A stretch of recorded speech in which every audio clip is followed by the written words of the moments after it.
We're talking about the value of big bets. What is the opportunity of big bets? When is placing a big bet less risky than playing small? That's our conversation today. We've got a former Amazon insider today, John Rossman, talking about the process, the mindset, all the things that have gone into growing parts of Amazon's business anyway over the years, the importance of big bets. Everybody, I'm Bill Gallagher, scaling coach and host of this groovy Scaling Up Business podcast. Our show comes to you every week, more than 600 episodes now. Wherever you're getting it right now, so just turn on your notifications, that kind of thing. And if you want to come do a workshop, get a little real-time interaction with me, you go to scalingcoach.com. And that is where we have, of course, we have all the episodes there, and we have tool downloads, and you can sign up for a newsletter. But the main reason to go to scalingcoach.com is to come join me in a workshop and actually get started scaling up. Stop hesitating, but start applying the ideas of that. All right. So our guest today is John Rossman. John joins us up from Washington State, Bellevue area.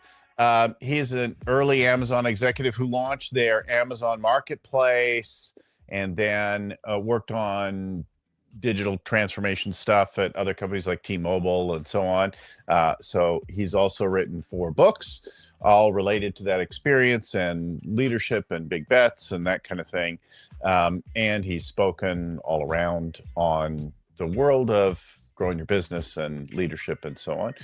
Welcome to the show, John. Bill, great to be here. Thanks for the intro. It's great to have you here. So you've said that the worst thing that a leader could do is play a small game, is win a little. Talk about that moment at Amazon when you realized betting bigger was the safer move. Well, I mean, let's rewind the clock a little bit, right? So it's 2002. Amazon stock is someplace between $5 and $12. We were being referred to as Amazon.con, Amazon.toast, and my favorite, Amazon.org, because we obviously didn't know how to make money. We had tried 2 prior versions of a category expansion, third-party selling approaches, right? We had tried Amazon auctions. We had tried something called Z shops. As Bezos said, unfortunately, nobody came. And all of the pressure, external pressure, board pressure, internal executive pressure was, hey, stick to your knitting, let's play the game that we know how to do. We're going to kind of seed the categories over to eBay, kind of beyond books, music, video. And Bezos was like, I've got a deep keel on this. I have a firm belief in it. I'm fixed on strategy, flexible on tactics. And so we tried another tactic. We created a small pirate ship of ironically, Amazon needed an internal disruption team, right? Even back then. And we launched the marketplace business in the fall of 2002. And that was, I think, really a demonstration and a moment that, you have to have a grand vision, work back to the steps to experiment in order to get there. But you have to do things faster and cheaper than companies of size typically go on to. And in a lot of ways, that formula of thinking big, working backwards, designing the experiments, and leading in a way that creates clarity, maintains velocity, and accelerates risk and value. That's the story of big bet leadership right there. And so really, I've had just a really fun career of kind of taking that mindset and all the operating principles too of Amazon, helping other companies kind of both operate well and create an innovation culture to keep their business fresh and growing. Well, we're going to get into more. Like Amazon Marketplace is obviously a massive thing, and love it today, right? But it wasn't at one point. tell us a little bit of the story of what it was like, how you actually got started with it, how you tested it, how it evolved. I'd love a little insight. Like I've coached companies past $70 million in sales in Amazon Marketplace, where there's communities, there's programs, there's endless things around Amazon Marketplace today, but it wasn't always like that. Take us back Yeah, in the beginning, yeah. I mean, there's a beginning for everything, right? And so, right? so the beginning was in late 2001. I was an executive at a failing .com technology integration technology company. I had a former colleague of mine. I'd been a partner at Arthur Andersen. A finance colleague of mine called me and it's like, John, we're kind of thinking about something. I think you should come talk to us about it. So I did over 23 interviews over 3 months at Amazon. It was really a consulting assignment, right? Like we were figuring out like what is the real play here and what do we need to do early versus what's the stuff that we can defer to later. So I started at Amazon in early 2002. We launched the marketplace that holiday. We launched it in late October with just 35 sellers, all in the apparel category. And, some of the lessons are about discerning what is your value proposition to your customer and to, whoever kind of, in our case, sellers was going to be, and how are you going to differentiate from the current winning proposition in the marketplace, which was eBay. And what we settled on was a pretty simple statement that we needed a customer to be able to trust buying from a third-party seller as much as they trusted buying from Amazon, the first-party retailer.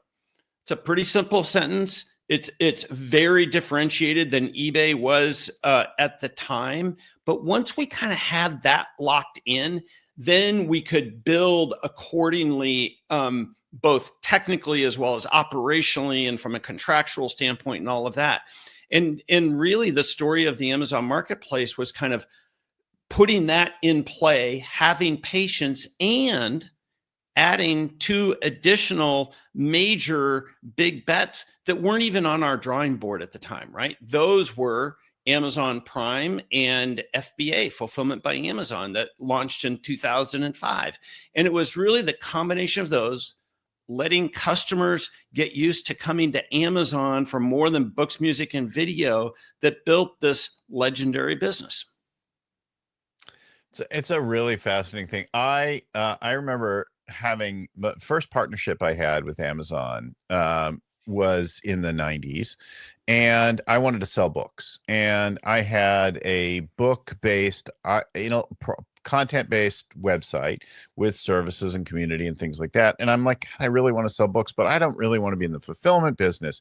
So I contacted Amazon and they're like, well, we could do an EDI thing with you. And if you just pass us a file like this, we'll ship the book. And so we, rather than go into, because I knew something about EDI systems, I'm like, we're not doing that. Our thing's pretty simple. I'm going to just write a thing to write the file that I want. And we wrote the file and passed. And that was actually a pretty easy thing with Amazon. Years later, we did another. What's interesting about that is that's a really early rendition of FBA, right? Fulfillment by Amazon. That's a very early embryonic version of FBA. Well, it was like a precursor, because I'm just going to pass the file. I want to sell the book. It's actually Amazon selling the book, and Amazon. Okay. So you weren't the seller of record. Interesting. No. We were selling like any number. So we wanted to be able to recommend a variety of books, and then anytime we recommended a book, we want to let people click and buy it. That's an associates program, right? Actually, no. Wait, it wasn't affiliate, because we were sending a thing. So we must have been actually doing, we must have been taking the money. Right. If we were passing the EDI record, because you were passing the order, you processed the credit card, you were the seller of record. Yeah. Yeah, that's interesting. It's been a long time. Yeah, it has been. So that was like 97 or something. Yeah. 96, 97. Yeah, those are early days. Later, with another company, Amazon I forget if Amazon I think they came to us and they said, listen, we want to feature your product. We're going to buy your product. We're going to promote your product. We want you to do certain things like set up your catalog or whatever. And so we did all that. And I really regretted that because one, they were just like bastards. I want to say, like, I don't have a better word in this moment, but in the negotiation, right? Like working on the contract, it was just like, this is it, take it or leave it. We're going to do, it's going to be fine. And so we went through a lot of like development and work to set up whatever the integration was for the catalog, that kind of thing. And technically speaking, to our inventory in this a different company. And then there was like very little sales. Like it wasn't worth the effort. Like, why do we go through and do all that? They're not actually going to promote anything. And then they're like, well, you could sort of do your own thing and run it yourself. And that they were pointing more at that point to doing something like FBA versus being like there was a lot of experimentation still going on Amazon, but especially in those early days, you know, the web was rapidly moving and changing so quickly, how customers shopped, what they would do, what they wouldn't do, what the technology would support.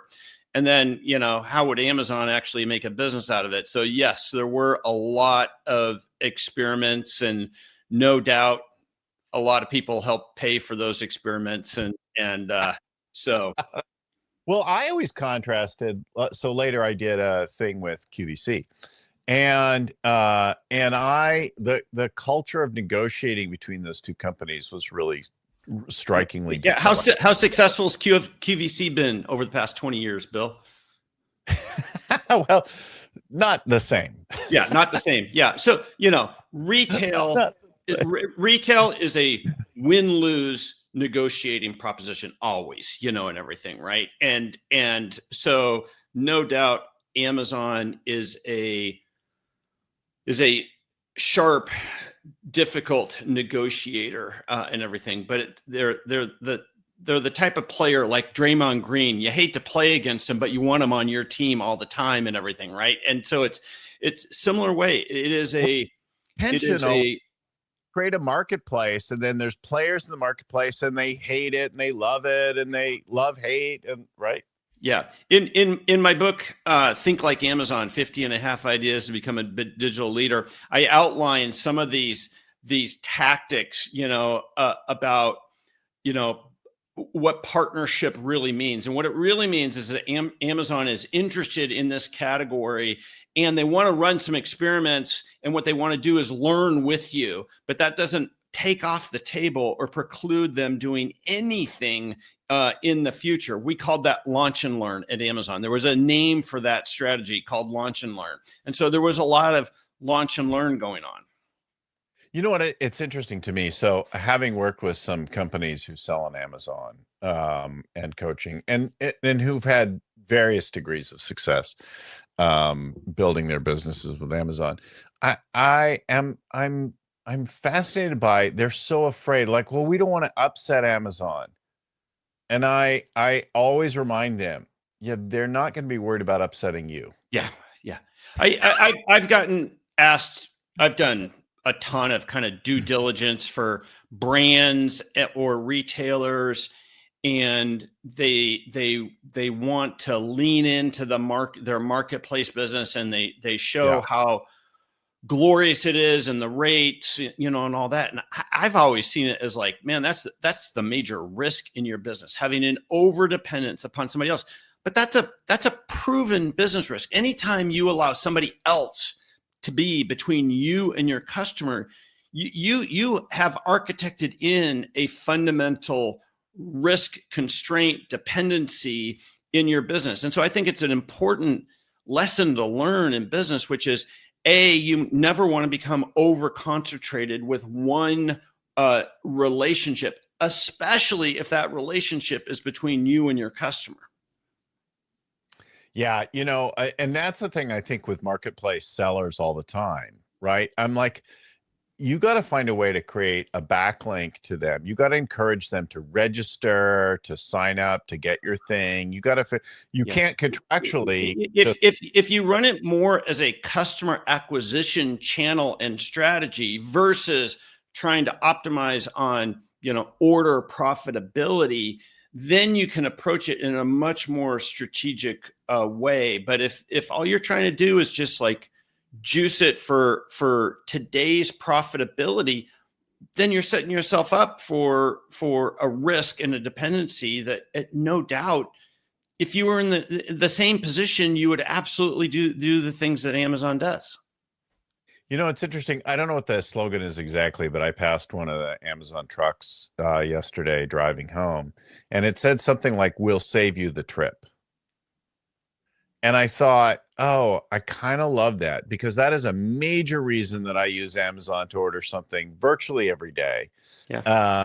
They do a nice job on those delivery vans. I've seen one that says everything, including the kitchen sink. So yeah, they do a nice job. And that Amazon delivery network is an example of Amazon looking at, they had a vendor relationship that was out of whack. They had a dependency on UPS and FedEx. There was I think it was holiday 2012, where a bunch of bad weather, a bunch of customers got disappointed, and Amazon was like, no more. We are going to build alternatives to the vast majority of our volume going through UPS and FedEx. They tried a bunch of things. FedEx historically, kind of underplayed that Amazon would be able to build a delivery network. Again, they tried 2 or 3 things, but that Amazon delivery network, which is done by third-party independent contractors, is a brilliant example of identifying a critical, wicked problem in your business and then figuring out a way, probably multiple different attempts at how do you solve for that wicked problem? And that is the underpinnings of big bet leadership, which is designed to help solve a wicked problem in your business, not a trivial problem, not an obvious problem, but how do you put many of these techniques from Amazon, like the memo writing and the, customer obsession and the metrics and the testing, how do you actually put that in place for a major opportunity or strategy you have? A big bet, the big is actually the size of the ambition. The bet recognizes that there's inherent risks and dependencies to it. And the whole goal is how do you flush out those major things early before you actually commit large to this initiative in order to achieve success? And that's the systematic habit that big bet legends like Jeff Bezos do, which is they think big, but they don't actually bet the farm. So there's a really great point. And I've seen this again and again with the companies that I've done any like ongoing work, even people who come to like just a workshop with me or whatever, or some of our longer term private coaching clients. And they're like, oh, we placed a big bet on this one. And it didn't turn out. We lost $80,000 on this, like whatever. And, a small company, that can be a meaningful amount. Oh, yeah, that for sure. Like an employee I'm like, okay, so what did you test before you placed this big bet? Nothing. Like, so it's great to have an idea for something and then whatever, but if you don't test before you commit whatever amount of money, like $80,000 in a company like Amazon's trivial, but $80,000 if you're running a $5 million business is a significant bet, right? So do you test in any way the assumptions of your bet? So Amazon's famous for kind of its narrative writing culture and technique, right? They call it working backwards. You write things out and you debate them. That is the cheapest and best way to test things out, because you will think much clearer. You'll create this essence called clarity, which is both completeness of thought and simplicity of thought. You'll be able to get the best minds around your table to actually digest it. Then you can beat the idea up. And that is the best way to test things. People are so anxious, like they have an idea, they want to go big, they want to start building, they want to start releases. Stay in the problem space a little longer. Do thought experiments relative to this. Study it. Study history. Study other situations like this. And you'll find it's typically not that the big concept is wrong. It's the little hooks or the cold start problem that you need to get right. Like, how do you actually get started in this? What is the real, I kind of mentioned like the thing that we had to gain clarity on in the marketplace, which was the concept of customer trust and what that really meant for our marketplace versus eBay. You have to get to clarity on that level of topic in order to actually be successful at this. It's not that the grand concept isn't right. It's that the detail and the critical details aren't flushed out. And when they're not flushed out, guess what you can't do? You can't test it. Yeah. So that's an interesting thing. I hadn't thought about that as part of testing so much, like just the debate, the thinking, the discussion. They're thought experiments, right? Right. I was thinking about testing more in terms of let's actually throw a little bit of money, like the bullets before bombshells idea. Like let's throw a little. And those are very valid ways of testing. But if you don't truly understand what the critical risk is up front, then you can't design a targeted test for it. Now, if it's a relatively simple situation like this product or this product headline, which one is better? That's an A/B test. Yes, accelerate into, a little Wizard of Oz testing and everything. But if it's a bigger conceptual, like new channel, new customer, new use cases, new product categories, well, those are much more complex situations. You really need to identify what's the real risk here and figure out a way to test it, as you're pointing out. In the before the web and in the early days of the web, there was America Online. And one of my prior companies did a whole lot of ad creative for AOL. And I remember going to a meeting in Virginia and with the head of their direct marketing group or whatever they called themselves. And we were doing like not thousands, but hundreds and hundreds of piece of ad creative for different products that they were selling directly, because they had the subscriber revenue, which was soon to go away, and the like per minute revenue, which all got flatlined. And then they were like trying to market the traffic like other people were in different ways. And so we were doing ads like banner ads, and in particular pop-up ads. So they'd like they'd get some quantity of like printers and scanners and software and cameras and things like that. And then they'd want to sell those. And when you signed on, you got a pop-up ad in the first thing.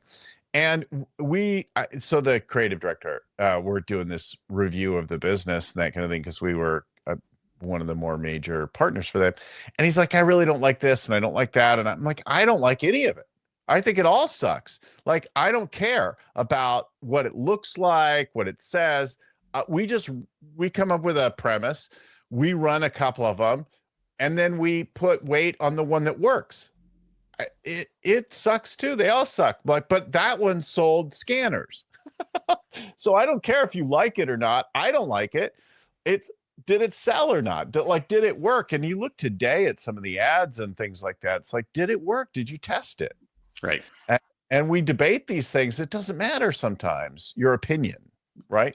Yeah. And again, like those are, it's absolutely true. And those are fairly well-defined, simplistic types of tests to take. Simple. Imagine you're investing that $80,000 on this new concept and you just go for it, right? Like that is what happens all the time in companies, small and big, which is they recognize the need to innovate, to transform. Great. They come up with an idea, but it's obscure. It doesn't have clarity. It doesn't have refinement. They really haven't thought it through. They commit big to it. Right. And then it's only till the end do they figure out that it doesn't work. Well, that's really the story of GE Predix, right? And a big part of the downfall of an American icon of General Electric, which is they had this general concept about a Internet of Things processing platform that they called Predix. Nobody knew what it meant. They didn't build to real use cases, to real customers. They committed to the street big time relative to the incoming pipeline and the results that they were going to get. And that's really why Immelt failed out of that company. That story happens 1,000 times. Small companies, mid-sized companies, large companies, of falling in love with an idea and then committing big when you could have tested it so much better and refined the concept and come up with alternatives relative to it and really thought it through. And the goal is to both maximize the ambition but manage the downside risk relative to it too. That's how you survive these audacious goals while testing them out, is actually seeking upside ambition while managing the downside risk. That's the playbook of big bet leadership. So when I'm working with entrepreneurs and other senior execs, I think that one of the things that they're resistant to hearing all the things that could go wrong. And so I'm usually coaching. I'm like, yeah, you could go on to like theoretical infinite number of things that could go wrong. But what if you just focused on a few of the most likely? So what are the most likely things to go wrong with this situation? Let's dig into that. You might be resistant to the theoretical extent of it, but let's focus on the big probabilities. Yeah, and especially discerning those things that are going to happen up front versus those things like, yeah, it's a problem, but it'll be a high quality problem down the line. We'll keep our eye on it. But like, let's not worry about that today. And so oftentimes these kind of cold start problems of like getting the first adopters, getting the first success stories, actually running water through the pipes, that tends to be, a version of the cold start problem that you have to do, and why, you have to focus so intently on getting your first customers, your first implementations, learning from them, making success, and then figure out like, okay, now the scaling playbook maybe comes into play here and everything. But there's at least 3 stages to a concept. And what you're pointing out is like, you got to focus on the right problem at the right time in those different stages of a situation. Yeah. And there will be, as we go through, unforeseen things that nobody anticipated, that you did not expect, that were like, you weren't even looking there. And they can be crippling kinds of things. And so you will encounter things that you have to deal with down the road, inevitably, right? Yeah. And that's one of the advantages of thinking through these things a bit more upfront, is you can maybe spot some of these things. Maybe it's a contractual issue or a liability issue, or how you frame your contracts, that you can kind of identify up front and keep an eye on those things, and structurally not paint yourself into a corner. I remember we worked on a new product launch, and then we did it, and we got the first $1 million order, and then we expanded it. We spent a lot of time thinking about it, and I challenged my team. I'm like, I know you designed it to work, but did you think about what could go wrong? And I pushed back on them in this regard. And then we did our first $1 million day. And that was amazing. We went on to do $1 million hour on QVC actually later, but we did our $1 million day, and it was really exciting. And then we more than doubled the retail footprint that we had, and the doors that we were in, and that kind of thing. And so then we needed new fixtures, and we sourced things from China after. And then a funny thing happened. An obscure adhesive from a new supplier in China went into all of the stores and created issues with our product across the board. And we didn't even know where it was coming from. We didn't know it was an adhesive coming from them in that way. And we started looking all over for, where is this? Months went by that impacted our sales. Like, that's an unpredictable kind of a crisis, right? And now we had to deal with it after the fact and recover from it. Like, you will, like, we thought of a lot of things there. And then something happens, you'll have a flood or a recession or like whatever, right? Well, I mean, that's why picking your partners carefully is important and everything, right? And low Yeah. cost isn't always the best metric for a key dependency, really, which in this case sounds like it was an adhesive, right? Was an adhesive, and we actually picked pretty carefully. I always was like, I want to work with people that I feel like have good gut for, that I visited their factories, that I, that kind of thing, and feel good about it. And they were well intentioned. They just didn't know they changed some supplier at some point on something, and they didn't know the adhesive had a corrosive effect, and like, oh my god, it was a huge impact, and That's it was brutal. right? Like, so talk to us about enterprise services. Yeah. So I got to run two businesses at Amazon. So the marketplace business and then enterprise services. So enterprise services was we ran other large retailers, not just their website, but their branded fulfillment, branded customer service. So I had responsibility for Target.com, Toys R Us, Marks and Spencer, Sears Canada, the NBA.com, a platform of others. And nobody remembers this business, right? And the issue was structural in a couple of ways. First, smart customers were kind of looking at Amazon. It's like, aren't you kind of my future competitor here, and everything, right? And Amazon, no doubt, was trying to learn these categories, learn these businesses while leveraging the fixed costs of our business, fulfillment infrastructure largely, to run their pipeline through. And so it was kind of like, do you prioritize short-term ease, let's outsource this business to Amazon, or long-term capability building, we need to build it in-house? And that was kind of the wicked choice that these retailers were making. If you look at Target, I don't think that they ever really recovered their .com business from outsourcing it to Amazon for the first 10 years. Toys R Us, I mean, that's a great story of not understanding the details of a contract and training your customers to go to Amazon to purchase toys. And they really seeded that toys business to Amazon inadvertently relative to it. I got to manage the lawsuit that Amazon and Toys R Us was in during this time. And, the final settlement was kind of a moot point, because at that point, all the customers were coming directly to Amazon to search for toys. And that was the future of the business. So, in a business like that, you need to be very careful about when there's a shift, a fundamental shift, a new thing that may look very small today. You need to be careful about seeding that away to others, because it's like, they've got the expertise. This is a small thing. Think about Microsoft and their search business. They had a small local search business called Sidewalk in the mid 1990s.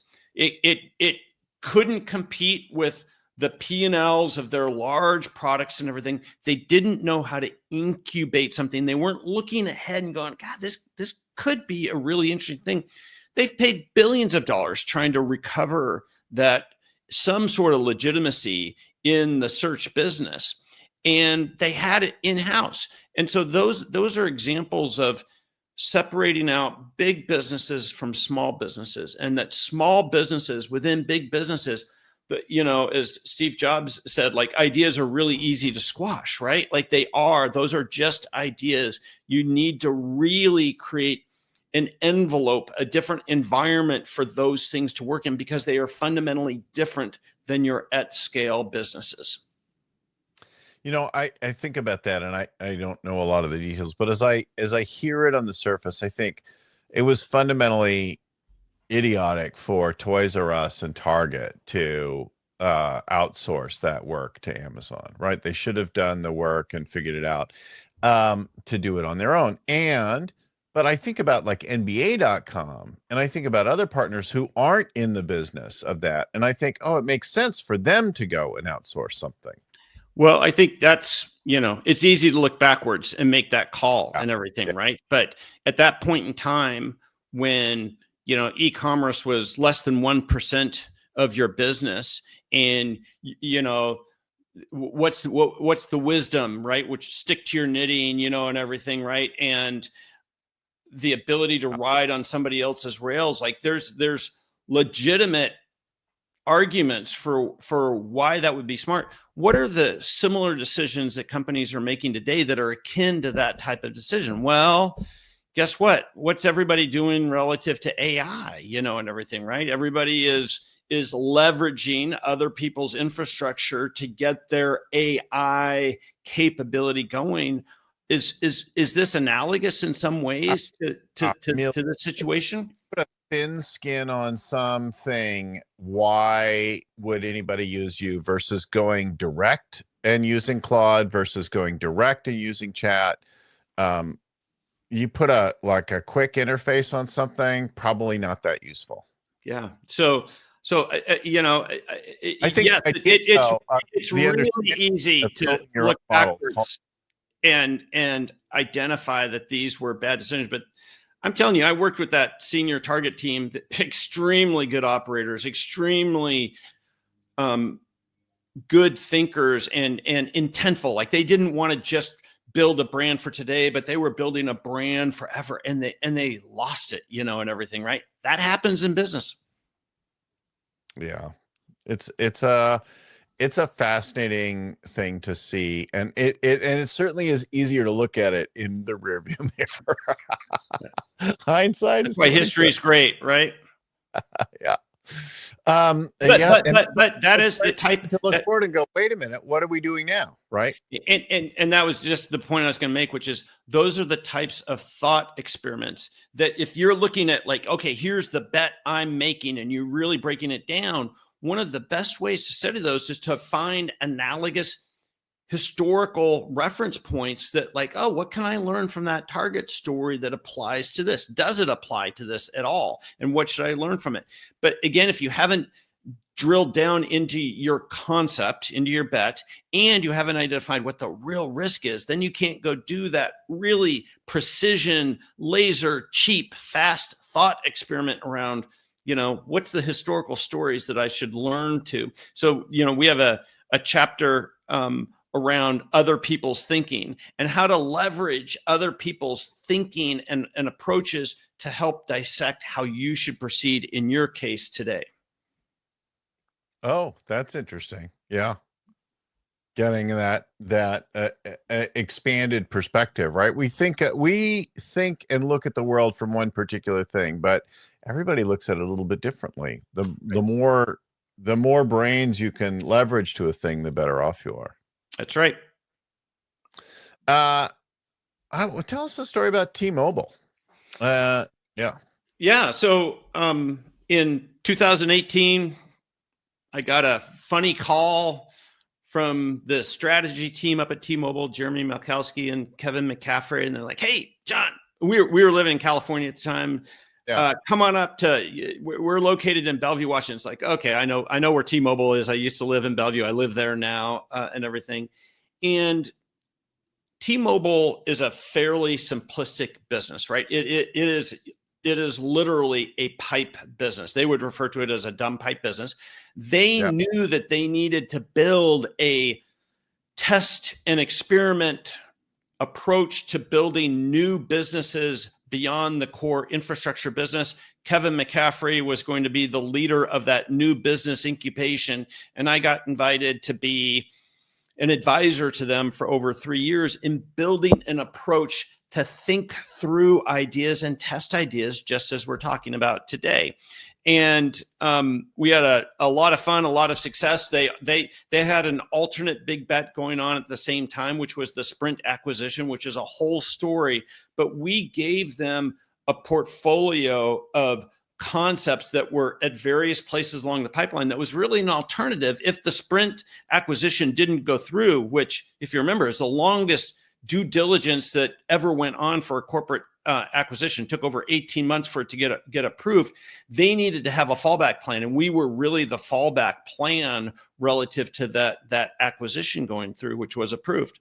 And so fast forward a couple of years ago, we're in the heat of the pandemic. I'm kind of like, hey, what's the next best story that needs to be told out there? And I developed this concept around big bet leadership. And how do you get established companies to recognize the need to take risk calibrated investments and bold moves in new business lines? And I was like, well, that's the story we wrote at T-Mobile. So I called Kevin, who at that point was running the strategy team in the Google Ads business.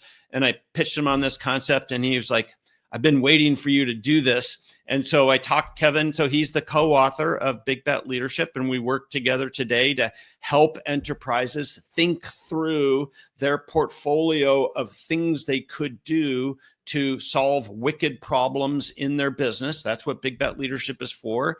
And it was a really fun book, fun project. And I'm very, very proud of it because it gives senior leaders, not mid managers, not individual contributors. It gives senior leaders an explicit playbook of what do they need to do differently in their job to lead these innovation style, these small ideas types of initiatives that is different than their at scale businesses. It's a fascinating thing to think about how all of these go through changes, and like personally to have been connected to a few of them. I was a senior person at Sprint before it was a wireless business, Wow. in the late 80s and early 90s, right? And in that So day, it was a long distance business yeah, then? Wow. long Yeah. distance, domestic and international. I worked in the international stuff. And at that time we had three companies, Right. AT&T, AT&T, MCI, and Sprint, right? And Sprint was definitely the third player of the two, but innovative in network and in branding, and put a lot of money into the brand, right? And building the brand and trying to create something that was leverageable. And MCI was really known as the money saving alternative, the scrappy upstart to AT&T, and now none of those brands really matters anymore.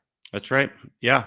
Yeah. Yeah. And so what's the macro lesson out of this? Which is companies have a fairly short lifespan, right? And there's only a few companies that really have a playbook for how do you continually reinvent this, right? So what's going on at Amazon and Microsoft right now? Well, you hear about all these layoffs that are going on, and it's being blamed on AI.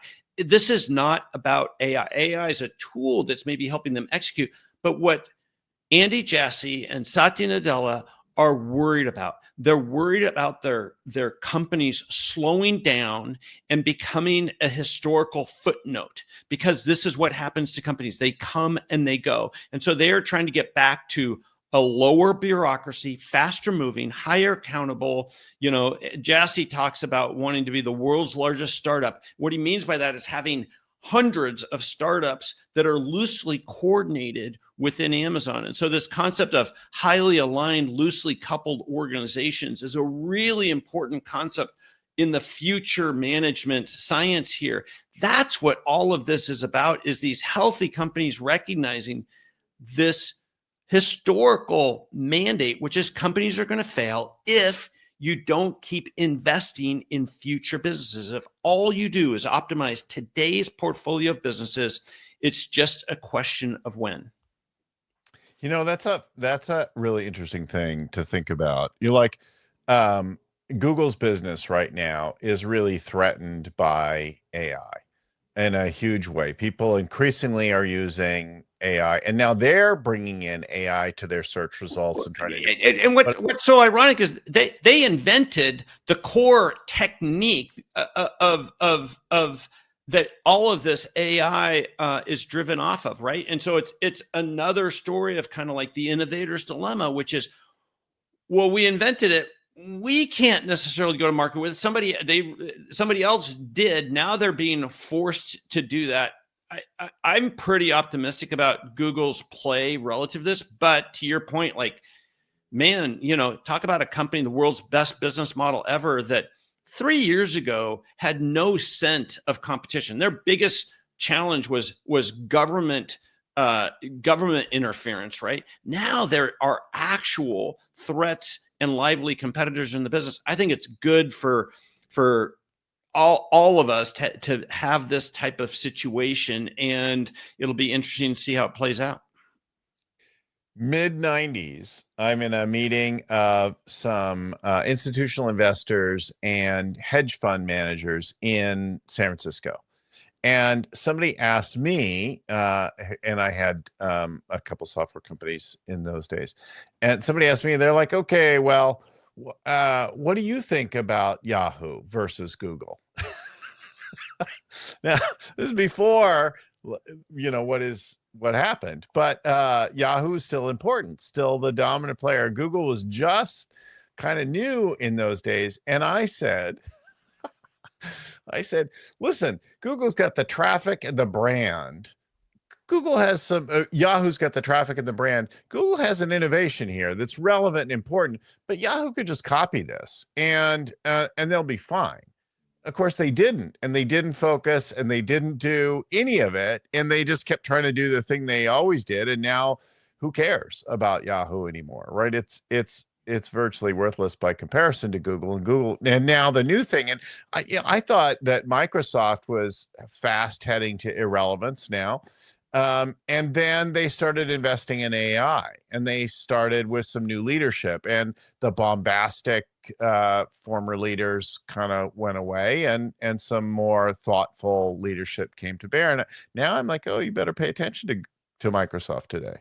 Oh, I mean, they've got an extremely dynamic, healthy business, and Satya has really turned that culture from a know-it-all culture to a learn-it-all culture, and they're much more humble. And this is what's driving, the layoffs at Microsoft. It's certainly not because they need to do it from a cost standpoint. No, he is debureaucratizing that organization and trying to invest in the future. That's what's behind it. Whether the moves will be successful or not, or whether these are the right moves, I don't have enough insight relative to that, but that's the motivation behind it.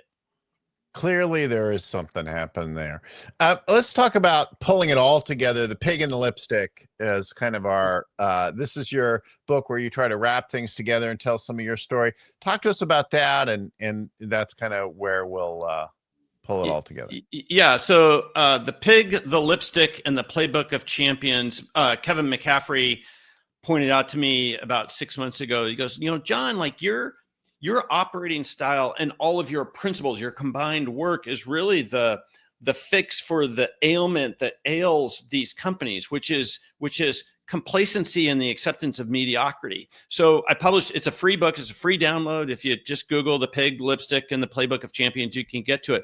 But it is really like the enemy of successful companies is mediocrity and complacency, and the Playbook of Champions is the solution relative to that. And it's no big surprise, but it's a really tactical playbook to do it, which is it's around creating mission, it's around creating world-class processes, and it's about allocating enough time and resources to inventing the businesses of the future. That's the playbook that we've been talking about here today. And I also kind of tell a little bit of my personal story and, what's gotten me here today. And I kind of, I tell the story. It's like, I was the fourth of four. My dad worked for the State Highway Department of Oregon.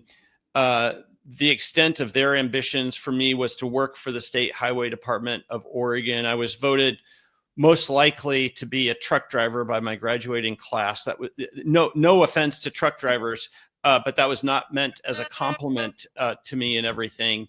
And it was really through some coaches and teachers that I had in high school that I started to I got some juice. Like there's more to this. And I started seeing other models of success. And really my whole career has been about, to some degree, rewiring my own internal expectations about myself and striving, having ambition to do more. And that's what I think is fundamentally ailing so many companies and teams, is that they don't have enough ambition. You got to front load the ambition. You should strive to be great. And then doing all these things becomes a lot easier. But if you don't have the ambition, it's really hard to make the tough decisions and to do the work that's required to have the opportunity to have these championship moments. You know, out of all of the thousands and thousands of people that listen to our show, that come to a talk or a workshop that I encounter through the year, and I'm in, I don't know, 15 cities every quarter. I'm in more than 50 a year. I encounter all kinds of people, and they're all kind of flirting with stuff. But the number of people that actually step up and say, you know what, tell me what I'm missing. You know what, tell me how the companies that have hit $1 billion that you've worked with, what did they do that I'm not doing? The number of people that step forward is really, really small. And I know that if you're listening, if you're watching, that you're already thinking that. Put your hand up. Get some help. Stop trying to do it all alone. Stop playing a small game. I know you're hungry for a little more, or you wouldn't be in my audience. Right? So make a comment on LinkedIn and tag me in it. Send me a DM. I'll talk to you about it. I'll connect you to other people. We'll put you in a group or some other thing with some similarly ambitious people, and we'll start to get you doing. So stop holding back. I think that's a brilliant place to go. If you want to get in touch with John, let's put his there you go, johnrossman.com. That's where to go and find or find me on LinkedIn. It's really easy. Or find him on LinkedIn there too. Lots more to do. Obviously, I love our conversation today. I hope folks got as much out of it as I did. I really enjoyed it. We could have gone and chased some more threads there that we didn't and talked for a lot longer, but better keep this a reasonable amount of time for our audience and what they expect. Thanks again, everyone, for watching, for listening. If you'd like to do something, just send me a note on LinkedIn or send me a DM or a comment, or you can go to sign up for one of our workshops. We do a workshop every month. Scalingcoach.com is where you get that. Big thanks to my friend and mentor, Vern Harnish, who made the whole Scaling Up, pulled it all together, the Scaling Up framework, and wrote the book and that kind of thing. And to Wanda and Anna, who get our show produced and prepped and all that stuff every week, in and out. We'll talk to you again. Keep scaling.